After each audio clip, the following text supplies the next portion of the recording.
Je suis Marie-Pierre Ballarin, je suis chercheure à l'Institut de recherche pour le développement, l'IRD, et depuis 2017, je coordonne un projet qui a pour vocation d'interroger le legs de l'esclavage dans les sociétés européennes et africaines. Et j'ai la chance d'avoir avec moi de nombreux collègues venus d'Afrique et d'Europe, et notamment des collègues du Sénégal, du Cameroun, de Maurice, d'Éthiopie, du Kenya, et voilà. Et j'ai la chance d'avoir avec moi plusieurs collègues venus du continent africain, dont Yvette Abouga, qui est une collègue de l'université de Yaoundé. Et chère Yvette, merci beaucoup de nous accorder ton temps. J'aimerais beaucoup savoir comment tu as été amenée à t'intéresser à la thématique et aussi comment tu as eu envie d'intégrer le réseau. Mais peut-être peux-tu dire quelques mots sur toi? Oui, je suis Yvette Marie-Etmé Abouga. Je suis enseignante-chercheur à l'Université de Yaoundé 1, au département de français, plus précisément au Cameroun.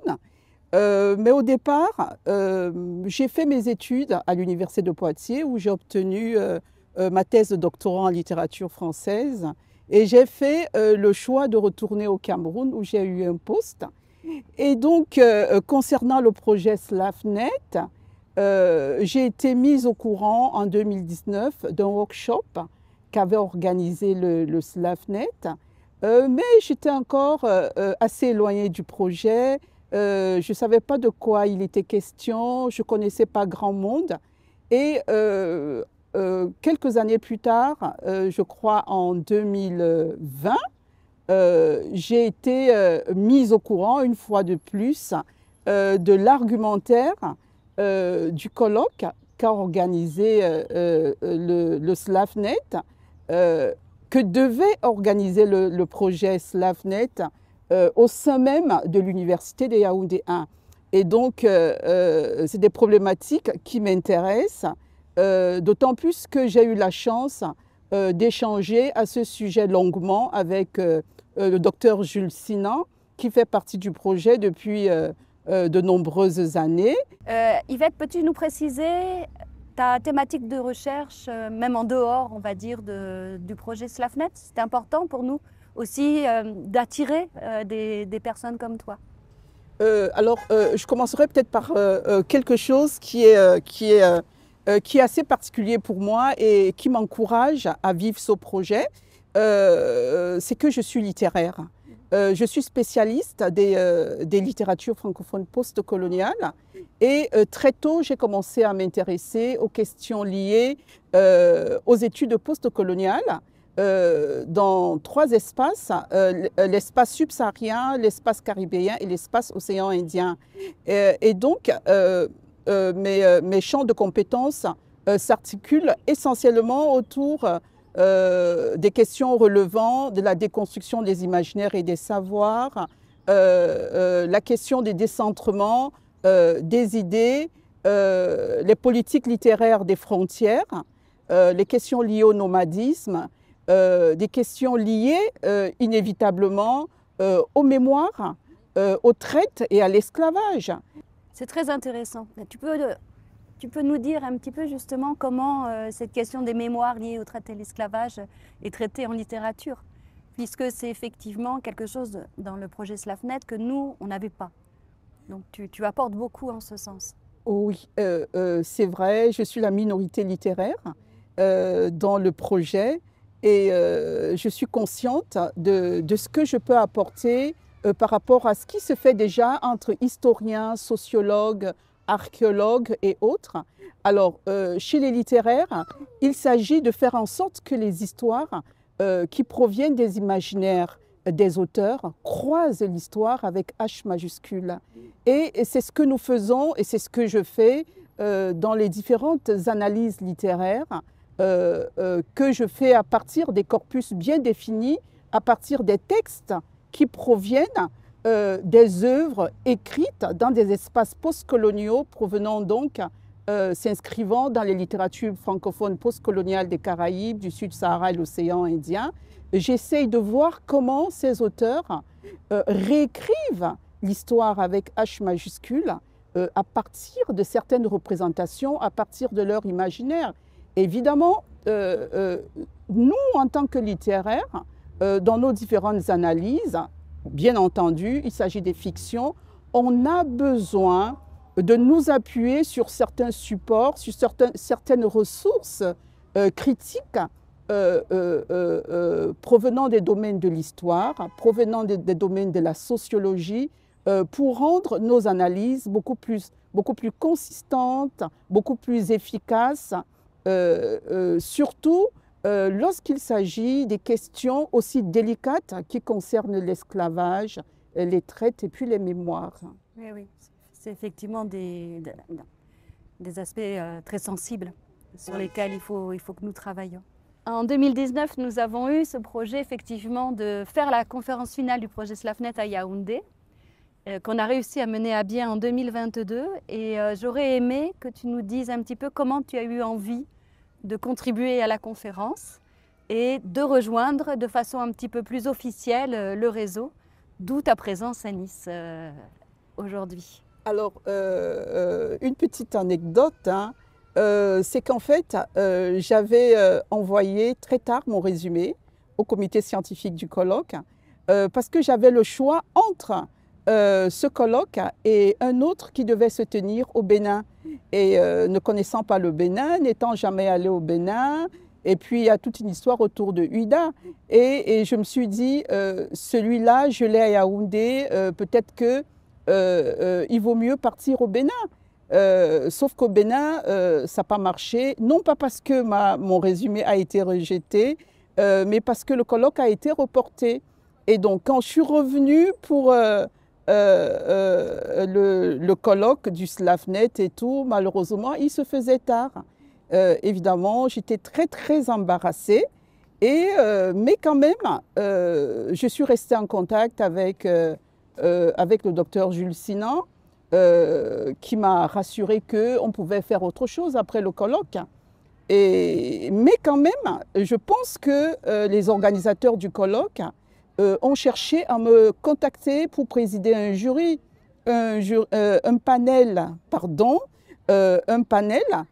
mais malheureusement, ils n'avaient pas tous mes contacts. Et après le colloque, j'ai échangé une fois de plus avec le docteur Sinan, qui m'a expliqué ce que je pouvais faire, quelle démarche entreprendre par rapport au projet SLAFNET, parce que je le prenais en cours de route et dont c'était presque la fin. D'autant plus que j'avais très vite perçu au cours de nos échanges et en regardant aussi, en lisant ce qui se fait ailleurs, la nécessité, je dirais même l'urgence et la priorité qu'est l'interdisciplinarité. Parce que quoi qu'on dise, il y a des cloisonnements dans certains champs de compétences et concernant certaines questions, comme je l'ai dit précédemment, des questions aussi délicates que l'esclavage, les traites et les mémoires, il vaut mieux, il est important que les disciplines se croisent et que la littérature, qui propose des faits qui relèvent essentiellement de l'imaginaire, hein, on parle de représentation littéraire. Et ça me rappelle d'ailleurs un collectif qu'a dirigé Christiane Cholet-Achour et qui a été publié en 2016 au Classique Garnier et qui s'intitule « Esclavage et représentation littéraire ». Et donc, il est urgent que ces faits qui relèvent de l'imaginaire, comme je l'ai dit tantôt, croisent l'histoire, croisent les sciences juridiques, croisent la sociologie, l'archéologie, l'anthropologie. Et je vais revenir sur les textes que je suis en train d'étudier en ce moment, les textes de Leonora Miano, les textes de Natasha Apana, les textes d'Ananda Devi. Ce sont des textes qui proposent des hors-textes, c'est-à-dire des extraits d'autres textes qui entourent le texte proprement dit et qui relèvent purement des démarches qu'auraient menées les auteurs en termes de ressources critiques en histoire pour pouvoir écrire leurs histoires.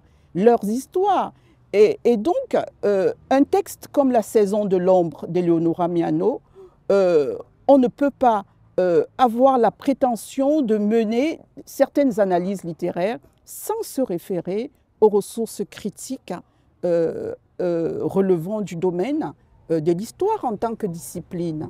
Donc c'est un peu cela. Oui, c'est très important ce que tu soulignes. Oui. Et donc, comme tu le sais, le projet SLAFNet nous permet des mobilités, de pouvoir se rendre sur le terrain et aussi d'avoir accès à de la documentation et puis à des échanges avec nos collègues, hein, qu'ils soient européens ou africains.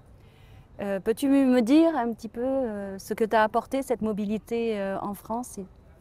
Alors, évidemment, beaucoup de choses. Tout d'abord au plan humain, le voyage construit, le voyage élève, le voyage permet la rencontre des cerveaux. Ça, c'est d'un. Et puis de deux, au plan intellectuel, purement, plus de ressources. Accès aux ressources, rencontre, échange avec d'autres collègues, en parlant d'interdisciplinarité tout à l'heure, rencontre avec des collègues qui proviennent d'autres disciplines, qui sont d'autres disciplines, échange sur les activités scientifiques en cours ou passées, et surtout des projets à initier et aussi peut-être rendre pérenne le projet actuel qui tire à sa fin. Et puis pourquoi pas une collaboration qui va demeurer fructueuse pour les mois à venir, pour les années à venir. Et moi, en tant que littéraire, j'appartiens à un laboratoire de recherche, donc au département de français de Yaoundé 1, qui s'intitule ACEL, Atelier de critique et d'esthétique littéraire. Et dans ce labo, il y a un pôle qui vient d'être créé et qui s'intitule Mobilité, Identité, Mémoire. Et c'est un pôle que je vais diriger. Et donc, je vois tout de suite des connexions, je vois tout de suite des choses au départ qui étaient invisibles pour moi, qui commencent à devenir visibles grâce à ce projet SLAFNet, qui seront peut-être mises en place et que nous essayerons de rendre un peu plus visibles et pour promouvoir ce pôle qui n'existait pas avant et qui coïncide avec la fin du projet SLAFNet, c'est-à-dire le pôle naît, le projet SLAFNet s'achève, mais en fait il va se poursuivre. Et avec un pôle qui naît dans un laboratoire de recherche littéraire. Et donc, l'interdisciplinarité, elle est là. Et mobilité, identité, mémoire, c'est les mêmes thématiques à peu près du point de vue littéraire, mais avec des connexions relevant des domaines de l'histoire, de la sociologie, de l'archéologie, et des sciences juridiques.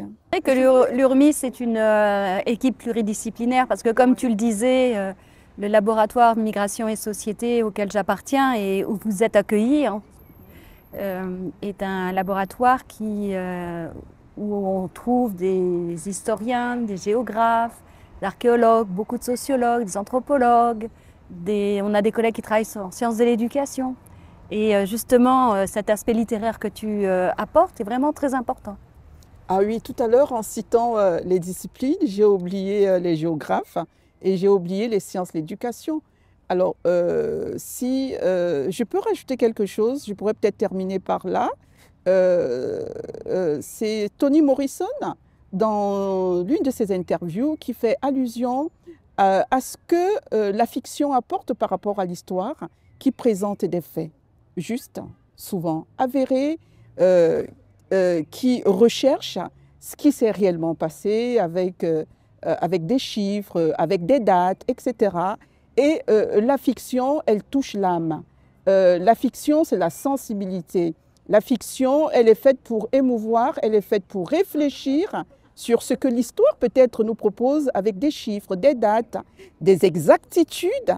Eh bien, donc, je partage dans une certaine mesure cette réflexion, ce constat de Toni Morrison, qui pense que l'histoire de l'esclavage qu'elle propose dans ses romans, ses différents romans, hein, parce qu'en fait, c'est l'esclavage qui construit toutes ces trames narratives. Alors, cette histoire de l'esclavage-là pourrait toucher plus facilement un lecteur plutôt qu'un manuel d'histoire avec tout ce que j'ai cité comme ingrédients, les dates, les faits, etc. Voilà. Donc, globalement, c'est un peu cela. Merci beaucoup, Yvette. Merci beaucoup. Marie-Pierre. Merci infiniment.